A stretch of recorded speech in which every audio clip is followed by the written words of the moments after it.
So today I'm going to be going through my experiences with a big company versus a startup. So to give a little background, I spent the first 2.5 years of my career in a startup before I spent the last year or so in a big company. So let's start with what the best parts of both were.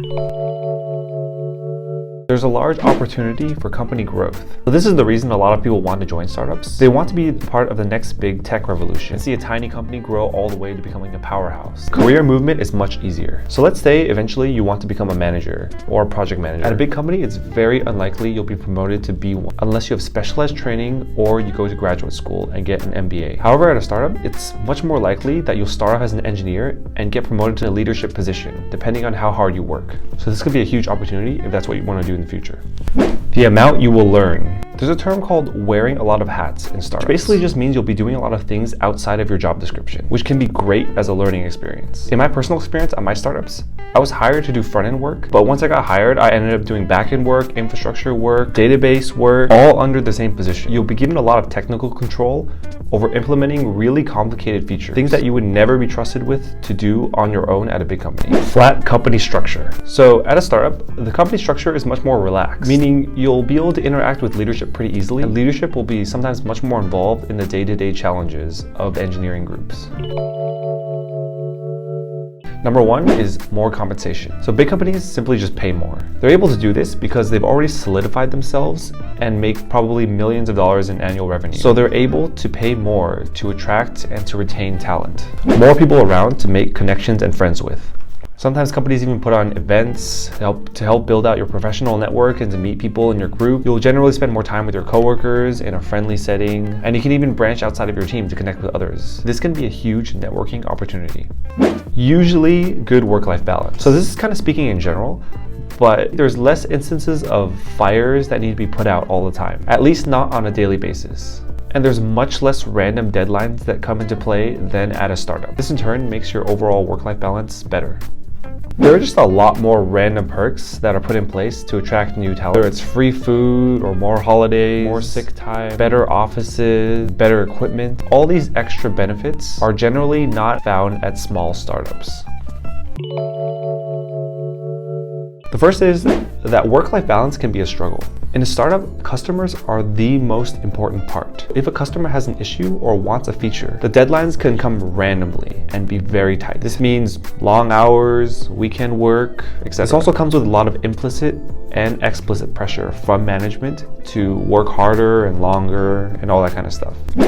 The second is that wearing a lot of hats can be both a good thing and a very bad thing. So I mentioned this in the previous section, but if all you want to do is work on a very specific part of the product, but you're constantly asked to work on different things or fight fires, you'll quickly become very unhappy with your job and your position. So say you were hired to only do back-end work, but now suddenly you're working on the front end and you're styling CSS for hours.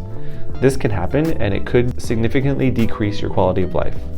The third is that constant negotiation can be tiresome. There's a lot of back and forth discussion between engineering and management about deadlines and features and such. You really have to know your way around negotiations and how to push back on certain features if you want to survive. This can be pretty tiresome after a while. It can sometimes feel like there's a disconnect between the business side of a startup and the engineering side of a startup, and it can become very stressful. You definitely need to be very open about what you want and what you want to do in a startup in order to survive.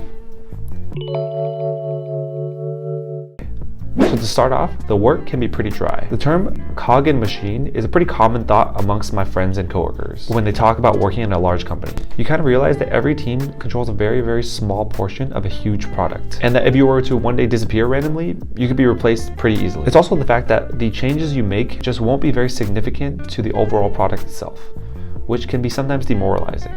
Overall, less learning opportunities. So due to the fact that your team likely works on a very small part of a huge product, you just won't have that much opportunity to make a large impact, and the amount of code that you actually touch on a day-to-day basis will be rather small. In addition, there's a lot of proprietary software used at big companies, and the skills that you learn there won't be easily transferable to other jobs if you decide to move in the future. There also might be a lot of old technology or tech debt in the software that needs to be maintained by your team. This can be quite painful, and it will not be easily replaced because of business requirements generally. Meetings. So if you think about why we have meetings, it's generally so that we avoid miscommunications with our coworkers. In a big company, company, miscommunications can cost them thousands, if not tens of thousands of dollars. So it's in their best interest to have as many as possible. If you're not used to sitting through a lot of meetings, this can be a huge downside. And there's definitely a bias towards having more meetings than less meetings. You won't be able to Google a lot of your issues. So a lot of the times at big companies, when you have issues, it'll likely be because it's a small piece of a larger software product.